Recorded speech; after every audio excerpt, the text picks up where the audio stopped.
ओम नमो भगवते वासुदेवाय। स्वागत है आप सभी का हमारे चैनल पर। आज के इस वीडियो में आप सुनेंगे वैशाख मास के महात्म के 5वें अध्याय की कथा। आप सभी का इस धार्मिक यात्रा में हमारा सहयोग देने के लिए बहुत बहुत धन्यवाद। 5वें अध्याय की कथा आरंभ करने से पहले हमेशा की तरह आपसे एक ही आग्रह है, अगर आपको वीडियो पसंद आए तो लाइक अवश्य करिएगा। आपके लाइक से हमें पता चलता है आपको हमारा वीडियो पसंद आया, और इसी प्रकार की व्रत कथाएं और महात्म सुनने के लिए चैनल को भी सब्सक्राइब कर लीजिए। तो आइए शुरू करते हैं आज की कथा। नारद जी कहने लगे, हे राजन, वैशाख मास सभी धर्मों, सब प्रकार के तपों, सब महीनों और सब दानों में श्रेष्ठ क्यों है, सो मैं तुम्हें बताता हूँ। सो ध्यान से सुनो।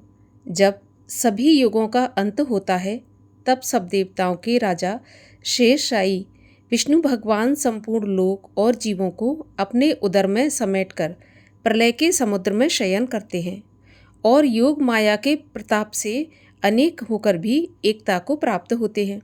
एक दिव्य निमेष व्यतीत होने पर वेद प्रार्थना करके भगवान को जगाते हैं। तब भगवान अपने उदर में स्थित जीवों की रक्षा करते हुए उन जीवों को अपने अपने कर्मों का फल देने के लिए सृष्टि के रचने का मन में विचार करते हैं। तब विष्णु भगवान की नाभि से त्रिलोकी का आधार स्वरूप स्वर्णमय कमल उत्पन्न होता है। उसी कमल में से विराट पुरुष रूपी ब्रह्मा उत्पन्न होते हैं। फिर भगवान ने उस विराट पुरुष में 14 भुवन उत्पन्न किए, जिनके अलग अलग कर्म और आश्रय हैं। ऐसे अनेकों समूह रचे। फिर सत, रज, तम 3 गुण, प्रकृति, मर्यादा और भुवनों के स्वामी रचे। तत्पश्चात वर्ण आश्रम के विभाग कर धर्म की कल्पना करते हुए चारों वेद, तंत्र, स्मृति, पुराण तथा इतिहास रचकर धर्म की रक्षा के निमित्त इनके प्रवर्तक ऋषि प्रकट किए। इन ऋषियों ने अलग अलग वर्णों के अलग अलग धर्म प्रवर्त किए, जिन पर सब प्रजा श्रद्धा करने लगी।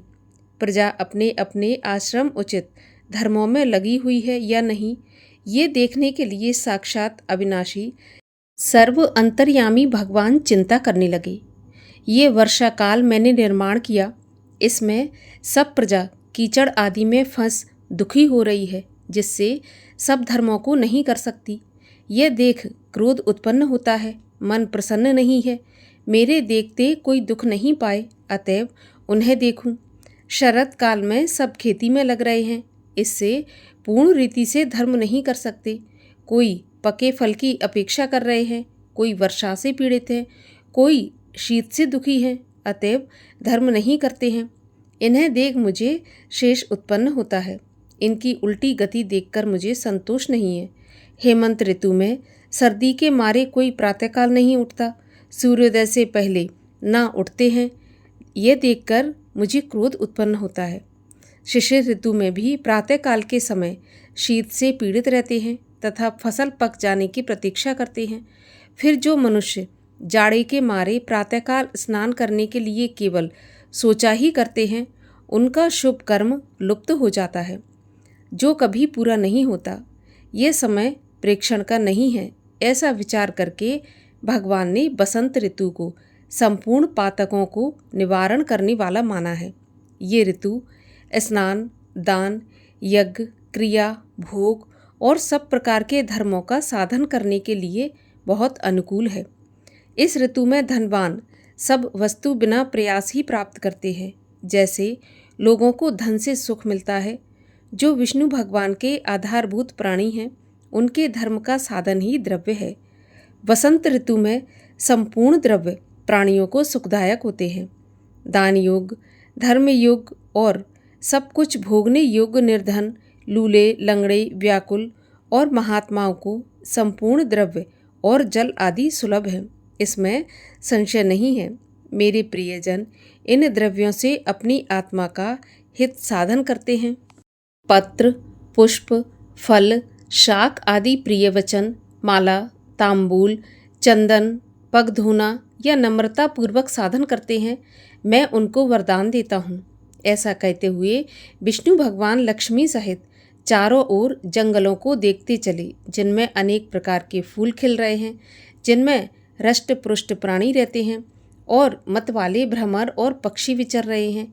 ग्रामवासियों के बहुमूल आश्रमों के आंगन, उद्यान स्थल लक्ष्मी को दिखाने लगे। उनकी देवता, मुनीश्वर, सिद्धचरण, गंधर्व, किन्नर, नाग, राक्षस सब स्तुति करते हैं। वर्ण आश्रम वासियों के घरों में जाकर मीन की संक्रांति तक लक्ष्मी और सब देवताओं और मूर्तियों सहित भगवान रह करके लोगों के कर्मों का निरीक्षण करते हैं। धर्म आचरण वाले पुरुषों की मनोकामना पूरी कर देते हैं और मद उन्मत्त लोगों की आयु और धन आदि को हरते हैं। जो वैशाख में भगवान की पूजा करते हैं तथा उनके चल मूर्ति रूप साधु महात्माओं की सेवा करते हैं तथा अन्य महीनों में नहीं करते, उनके अपराध को भगवान क्षमा कर देते हैं। जैसे अपने देश में आए हुए राजा को देख उस देश के निवासी मनुष्य बहुमूल्य भेंट पूजा लेकर राजा की पूजा करते हैं, तब राजा पूजा के आकार आदि द्वारा ये जान लेता है कि किसकी सेवा पूरी है, किसकी थोड़ी है। उचित पूजा होने पर प्रसन्न होकर निश्चय ही उसे मनवांछित फल देता है और जिनकी पूजा सेवा ठीक नहीं होती उन्हें दंड देता है। ऐसे ही विष्णु भगवान वैशाख मास में जो अच्छी रीति से पूजा करते हैं उन्हें मनवांछित फल देते हैं और जो नहीं करते उनके धन आदि को हर लेते हैं। धर्म के रक्षक देव देवाद सारंदर विष्णु भगवान इस मास में प्राणी की परीक्षा करते हैं और इसीलिए ये महीना सबसे उत्तम महीना माना गया है। यहाँ पर वैशाख मास के महात्म्य के 5वें अध्याय की कथा का समापन होता है। एक समय की बात है, एक नगर में सुशील नाम के एक ब्राह्मण रहा करते थे। उनके 2 पुत्र थे। बड़े पुत्र का नाम था सुव्रत और छोटे का था व्रत। दोनों युवा थे और दोनों गुण संपन्न, कई विद्याओं में विशारद थे। एक दिन घूमते घूमते दोनों प्रयाग में पहुँचे। उस दिन श्री कृष्ण जन्माष्टमी थी, इसीलिए श्री वेणी माधव जी के मंदिर में एक महान उत्सव था। अब महोत्सव देखने के लिए वे दोनों घर से निकले। वे लोग सड़क पर निकले ही थे कि बहुत जोर की बारिश होने लगी, इसलिए दोनों भाई अपना रास्ता भटक गए। एक निश्चित स्थान पर उनका पहुंचना कठिन था, अतएव एक तो वैश्या के घर में चला गया और दूसरा भूलता भटकता माधव जी के मंदिर में जा पहुंचा। अब सुव्रत जो कि वैश्या के घर में था, वह चाहता था कि उसका भाई व्रत भी उसके यहाँ आ जाए, पर व्रत ने इसे स्वीकार नहीं किया और मना कर दिया। वह तो माधव जी के मंदिर में पहुंचा था और वहां पहुंचने पर उसके संस्कार बदले और वह पछताने लगा। वह मंदिर में रहते हुए भी सुव्रत और वैश्या के ध्यान में डूब गया। अब उसको भी ऐसा लगने लगा कि काश वो भी सुव्रत के साथ वैश्या के घर में होता, जहाँ भगवान की पूजा हो रही थी। व्रत उसे सामने ही खड़ा देख रहा था, पर वह वैश्या के ध्यान में ऐसा तल्लीन था कि वहाँ की पूजा, कथा, नमस्कार, स्तुति, पुष्पांजलि, गीत, नाच आदि देखते हुए सुनते हुए भी वह देख नहीं रहा था और ना सुन रहा था, क्योंकि उसका मन तो उस वैश्या में लगा था।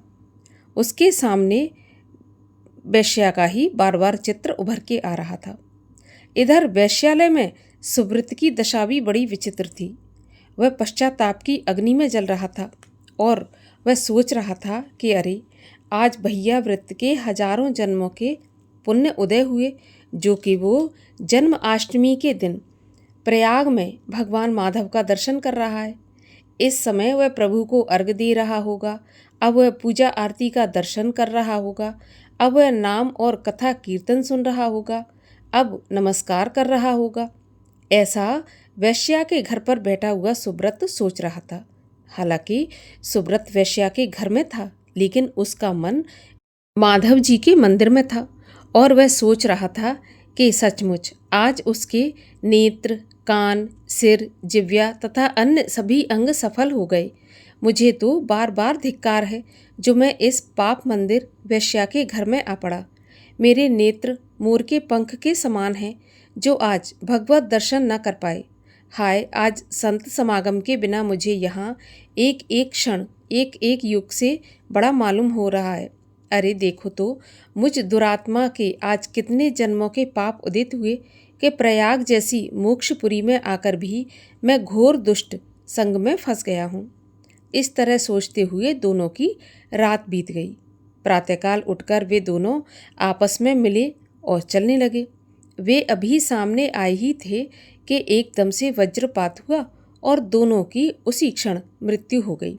तत्काल वहाँ 3 यमदूत और 2 भगवान विष्णु के दूत उपस्थित हो गए। यमदूतों ने तो वृत्त को पकड़ा और विष्णु दूतों ने सुवृत्त को पकड़ा। जैसे ही वे लोग चलने के लिए तैयार हुए, वैसे ही सुब्रत घबराया सा बोल उठा, अरे आप लोग ये कैसा अन्याय कर रहे हैं। कल के पहले तो हम दोनों एक समान थे, पर आज की रात मैं वेश्यालय में रहा और यह व्रत मेरा छोटा भाई माधव जी के मंदिर में रहकर परम पुण्य अर्जन कर चुका है। अतएव भगवान के परम धाम में वही जाने का अधिकारी हो सकता है। अब भगवान के दोनों पार्षद ठहाका मारकर हंसने लगे।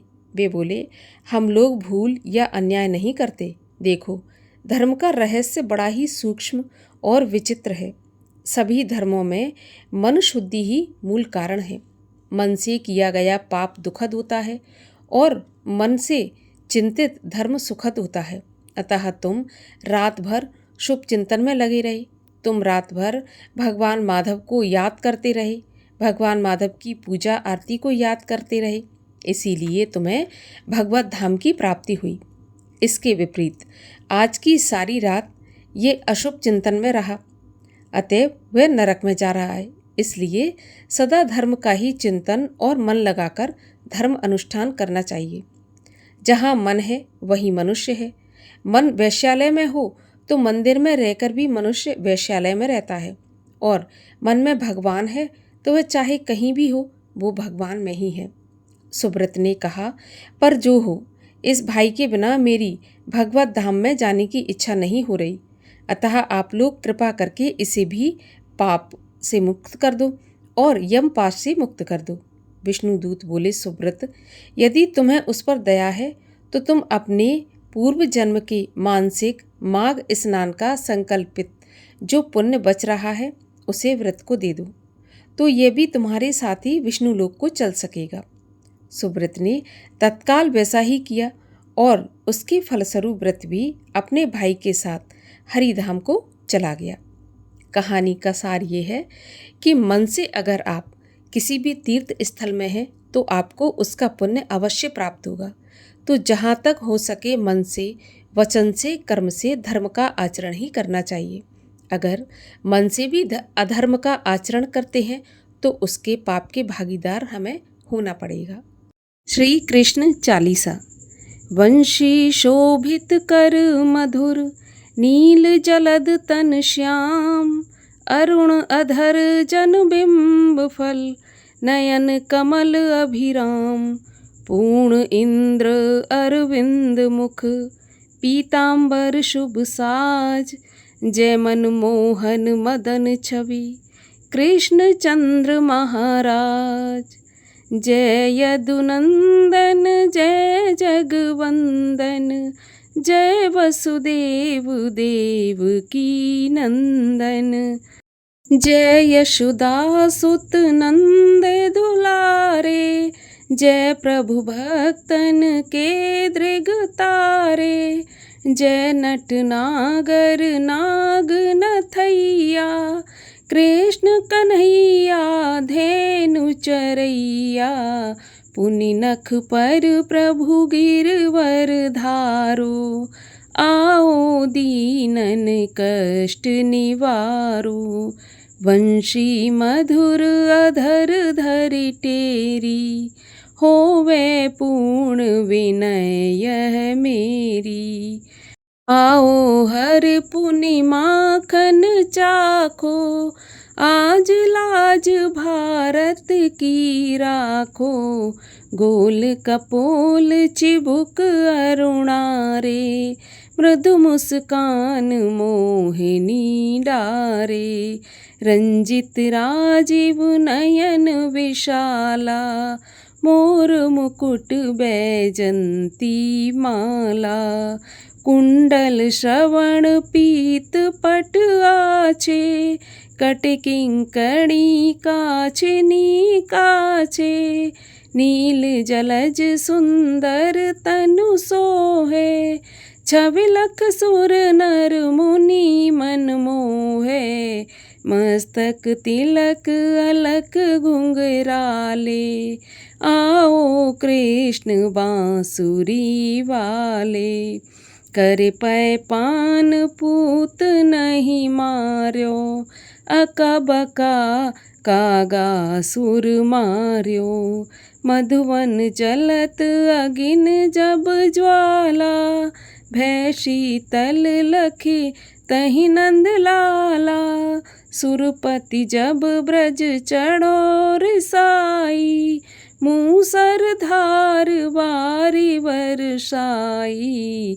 लगत लगत ब्रज चहन बहायो, गोवर्धन नख धार बचायो। लख यशुदामन भ्रम अधिकाई, मुख मह 14 भुवन दिखाई। दुष्ट कंस अति उधम मचायो, कोटि कमल जब फूल मंगायो। नाथ काली यही तब तुम लीने, चरण चिन्ह दय निर्भय कीने।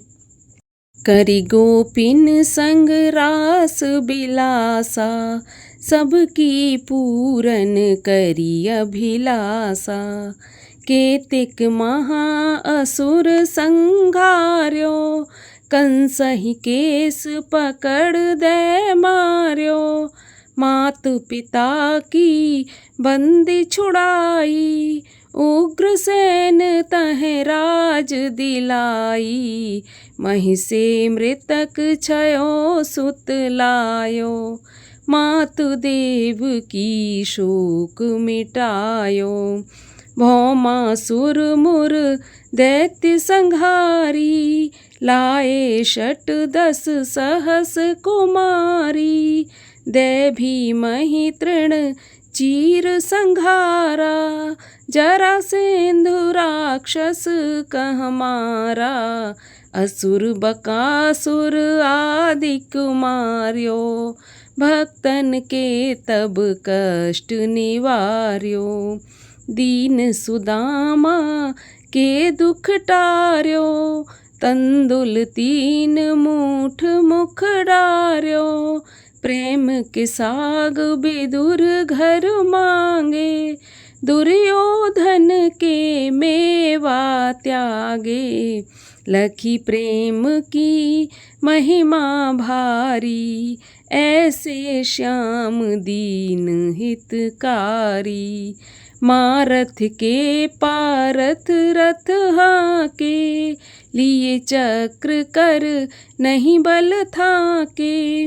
निज गीता के ज्ञान सुनाए, भक्तन हृदय सुधा वर्षाए। मीरा थी ऐसी मत वाली, विष पी गई बजा कर ताली। राणा भेजा सांप पिटारी, शालग्राम बने बनवारी। निज माया तुम विधि दिखायो, उरते संशय सकल मिटायो। तब शत निंदा करी तत्काला, जीवन मुक्त भयो शिशुपाला। जबहि द्रौपदी टेर लगाई, दीनानाथ लाज अब जाई। तुरतहि वसन बने नंदलाला, बड़े चीर भय अरु मुँह काला। अस अनाथ के नाथ कन्हैया, डूबत भंवर बचावत नैया। सुंदर दास आस उर धारी, दया दृष्टि की जय बनवारी। नाथ सकल मम कुमति निवारो, क्षमाऊ बेग अपराध हमारो। खोलो पट अब दर्शन दीजे, बोलो कृष्ण कन्हैया की जय। यह चालीसा कृष्ण का पाठ करे उर्धार, अष्ट सिद्ध नवनिधि फल लहे पदारथ चार। ओम जय श्री कृष्ण हरे, प्रभु जय श्री कृष्ण हरे। भक्तन के दुख सारे पल में दूर करे, ओम जय श्री कृष्ण हरे। परमानंद मुरारी, मोहन गिरधारी, जय रस रास बिहारी, जय जय गिरधारी। ओम जय श्री कृष्ण हरे। कर कंकन कटि सोहत, कानन में बाला, मोर मुकुट पीतांबर, सोहे वनमाला। ओम जय श्री कृष्ण हरे। दीन सुदामा तारे, दरिद्रों के दुख टारे, गज के फंद छुड़ाए, भवसागर तारे। ओम जय श्री कृष्ण हरे। रण्य कश्यप संघारे, नरसिंह रूप धरे, पाहन से प्रभु प्रगटे, जम के बीच परे। ओम जय श्री कृष्ण हरे।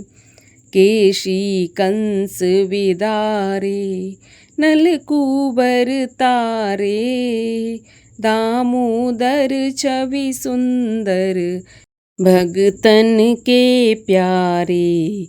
ओम जय श्री कृष्ण हरे। काली नाग नथैया, नटवर छवि सोहे, फन फन नाचा करते, नागन मन मोहे।